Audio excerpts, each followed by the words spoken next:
अगर देश के किसी मंत्री का इस्तीफा मांगना है तो बिंदास मांगिए। देश का एजुकेशन सिस्टम हर हाल में सुधरना चाहिए। लेकिन दोस्तों, हमें यह भी देखना होगा कि हम किसके साथ खड़े हैं। हम छात्रों के साथ हैं, लेकिन हम उसके साथ बिल्कुल नहीं खड़े हैं जो उमर खालिद जैसे तत्वों का समर्थन करता है। हम छात्रों के साथ हैं, लेकिन हम उसके साथ नहीं खड़े हैं जो कश्मीर को भारत का अभिन्न हिस्सा नहीं मानता, यानी कि अरुंधति राय जैसे लोग। हम उस आदमी के साथ कैसे खड़े हो सकते हैं जो सोनम वांगचुक जी को 20-25 दिनों तक अनशन और भूख हड़ताल पर देखता रहता है, लेकिन खुद 2 दिन भूखा भी नहीं रह पाता। हम उसके साथ बिल्कुल खड़े नहीं हो सकते जो हमारे साधु संतों, हमारी आस्था का अपमान करते हैं। सोचिए दोस्तों, एक तरफ सड़कों पे छात्र लाठियां खा रहे हैं, दूसरी तरफ ये खुद बर्गर खा रहे हैं और मॉल में घूम रहे हैं।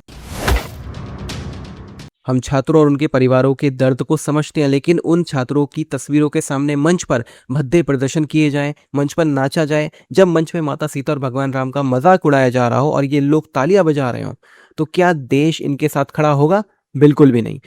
सीता के पति का नाम ले लेके सोनम वांगचुक जी ने लगातार अपील की कि जो लोग सपोर्ट में आ रहे हैं कम से कम 1 दिन का अनशन तो करें, लेकिन वहां पे क्या हो रहा था? सोशल मीडिया पर बिरयानी और आइसक्रीम की तस्वीरें पोस्ट की जा रही थी। जब आप उस इंसान की बात भी नहीं सुनते हैं जो आपके हक के लिए हफ्तों भूखा सोया हो, तो आप ये उम्मीद कैसे करते हैं कि देश आपकी बात सुनेगा? कम से कम 1 दिन का अनशन करें। यहाँ जब आते हैं तो 1 दिन का हमारे संवेदना में, सपोर्ट में दिन का कम से कम अनशन करें।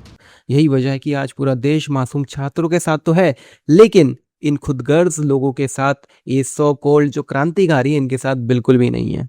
जो आंदोलन नीट परीक्षा में हुई धांधली, पेपर लीक और एजुकेशन सिस्टम को सुधारने के लिए शुरू हुआ था, वह आज अचानक कहां पहुंच गए? पॉलिटिकल पार्टियों के एजेंडे पर, लेफ्ट लीडर्स और नाकाम कॉमेडियंस के मंच पर, हिंदू विरोध और आर्टिकल 370 हटाने की मांग करने वाले एंटी इंडिया एलिमेंट्स तक ये आंदोलन अब पहुंच चुका है। जब पुलिस बातचीत के लिए इन्हें बुला रही थी तो ये लोग खुद छुप रहे थे। पुलिस उनको बुला रही थी बात करने के लिए, तो वो आप कह रहे थे कि वो छुप रहे थे। हाँ, तो छुप ही रहे थे, उनको डर था कि हम डिटेन हो जाएंगे, छिप रहे थे वो। ये लोग का प्लान था ना कि कल का लोग ट्रायल था।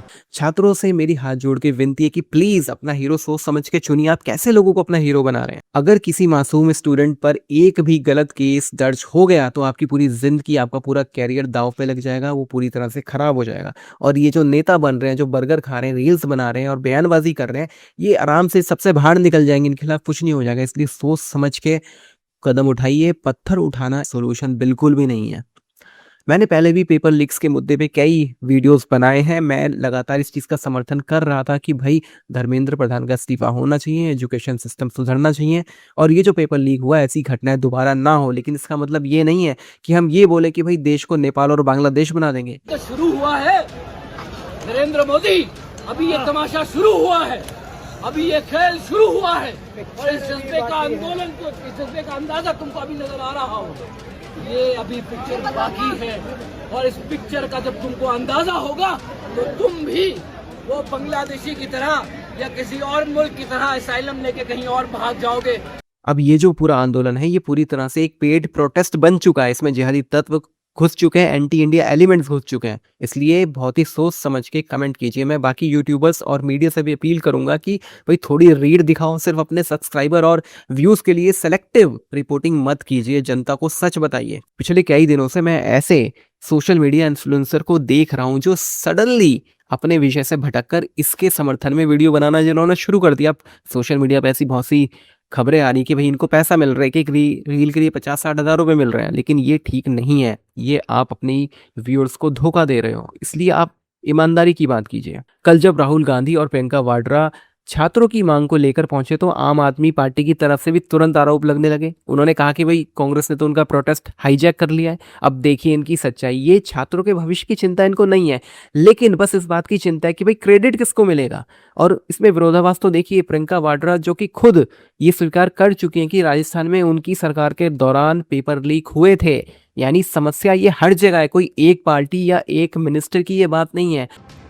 आपको मालूम है पेपर लीक की बड़ी समस्या है। गहलोत जी भी जानते हैं कि राजस्थान में भी पेपर लीक हुए थे और ये एक बड़ी समस्या पूरे देश में है, सिर्फ एक प्रदेश की समस्या नहीं है। और बहुत इसको रुकवाने की कोशिश चाहे कितना भी की होगी गहलोत जी ने, लेकिन फिर भी बार बार ये हो रहा था। हिपोक्रेसी की भी सीमा होती है। ये बात सिर्फ एक मिनिस्टर के इस्तीफे की नहीं है, ये बात सिर्फ एक सरकार के इस्तीफे की भी नहीं है। सरकार और मिनिस्टर के बदलने के बाद भी इस बात की कोई गारंटी नहीं है कि दोबारा से नीट का पेपर लीक नहीं होगा या दूसरे पेपर लीक नहीं होंगे। समस्या को सॉल्व करना होगा, इस प्रॉब्लम को हमें सॉल्व करना होगा, इसे फिक्स करना होगा कि भाई ऐसा क्यों हो रहा है। और ये जो राजनीतिक दल अपने होड़ में लगे हुए भी क्रेडिट मिल जाए, इनसे दूर रहिए। सोशल मीडिया पे खुद छात्रों के ऐसे पोस्ट आ रहे हैं जो बता रहे हैं कि वे ठगा हुआ महसूस कर रहे हैं। कोई लिख रहा है कि हम तो छात्रों के समर्थन में आए थे, लेकिन यहाँ तो बांग्लादेश और नेपाल जैसे हालात बनाने की धमकी दी जा रही है। तो कोई लिख रहा है कि नेता तो ट्रक पे खड़ा हुआ है और हमें लाठियां खिलवा रहे हैं। यहाँ तक कि जब ऑन ग्राउंड रिपोर्टर्स ने प्रदर्शनकारियों से पूछा कि वे कहाँ से आए तो और वो क्या पढ़ते हैं, कौन है वो लोग, तो उन्होंने खुले तौर पर बिल्कुल कैमरे पे कहा कि भाई हम पढ़ाई नहीं करते, हम स्टूडेंट नहीं है। यानी कि ये लोग सिर्फ यहाँ पे दंगा फैलाने के लिए आए हैं। These are not students. They have said it themselves. We have not studied beyond class 12. We don't study. We are working. But they are masquerading and claiming to be students when somebody with a mobile phone to make a reel goes there. Watch this clip very carefully as they reveal who they actually are. आप लोग कहाँ से आए हो? हम लोग आए हैं नोएडा, दिल्ली से आए हैं। नोएडा से आए हम लोग, वैसे हम गया के रहने वाले हैं। और क्या पढ़ाई कर रहे हैं आप लोग? हम लोग पढ़ाई तो अभी नहीं कर रहे हैं, पढ़ाई इंटर करेंगे, हमें छोटी पढ़ाई। पुलिस की गाड़ियों को तोड़ना, पत्थरबाजी करना, आगजनी करना और पुलिस कर्मियों पे हमला करना, यह काम देश का पढ़ने लिखने वाला मासूम स्टूडेंट कभी भी नहीं कर सकता। ये स्टूडेंट हो ही नहीं सकते हैं। दंगाइयों ने छात्रों की आड़ लेके माहौल को बिगाड़ने का काम किया है। ये सब लगे, इन्हें बाहर करिए, इन्हें बाहर करिए, इन्हें बाहर करिए।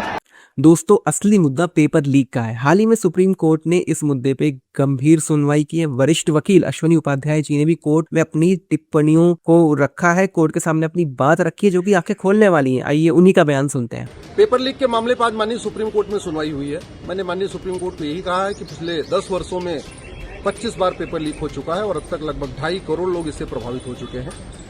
पेपर लीक के मामलों में कोई हमने स्टैंडर्ड इन्वेस्टिगेशन का प्रोसीजर नहीं बनाया है। पेपर लीक में कोई टाइम बाउंड इसका इन्वेस्टिगेशन नहीं होता है, कोई टाइम लाइन फिक्स नहीं है कितने महीने में इसकी जांच होगी। पेपर लीक के मामले के लिए कोई स्पेशल कोर्ट नहीं है, कोई टाइम बाउंड इसका ट्रायल नहीं होता।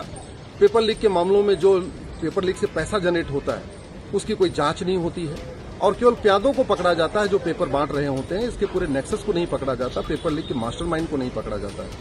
जो लोग पेपर लीक में शामिल हैं उनकी पिछले 10 वर्षों में कितनी प्रॉपर्टी बढ़ी है उसकी भी जांच नहीं होती है। पूरी बात सुनने के बाद माननीय सुप्रीम कोर्ट ने इसको 11 अगस्त को फिर सुनवाई पर लगा दिया है। अगली सुनवाई इसको 11 अगस्त को हो। मैं आशा करता हूं कि माननीय सुप्रीम कोर्ट इसके ऊपर एक टाइम बाउंड, एक इस पे इन्वेस्टिगेशन का टाइम बाउंड ट्रायल का एक दिशा निर्देश देंगे, जिससे कि देश में पेपर लीक रुके।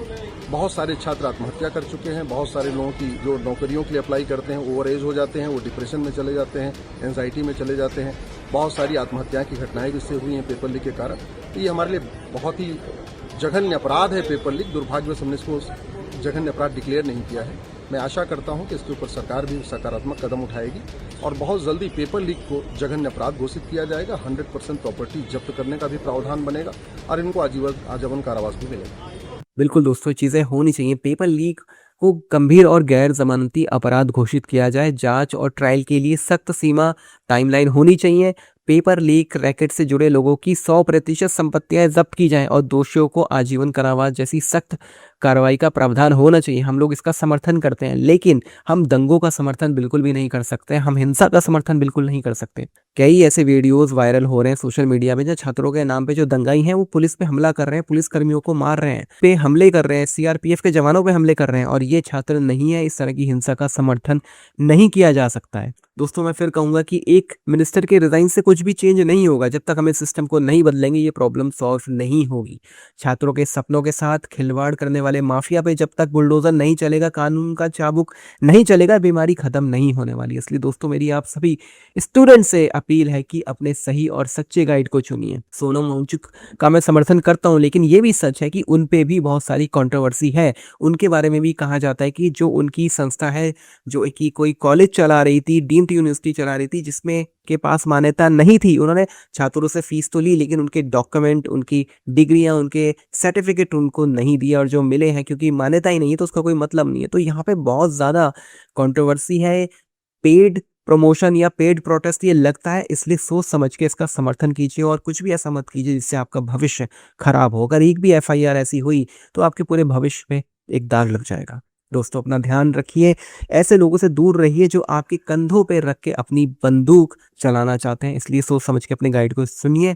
आप क्या सोचते हैं कमेंट बॉक्स में ज़रूर लिखिए। क्या आप वहाँ पे थे? क्या आपने भी इस तरह की चीज़ें महसूस की हैं जो मैंने वीडियो में डिस्कस किया है? अपने कमेंट, अपनी राय, जो भी आप सोचते हो, आपका ओपिनियन कमेंट बॉक्स में ज़रूर लिखें। अपना ध्यान रखिए, सतर्क रहिए और मिलते हैं अगले वीडियो में। तब तक के लिए जय हिंद।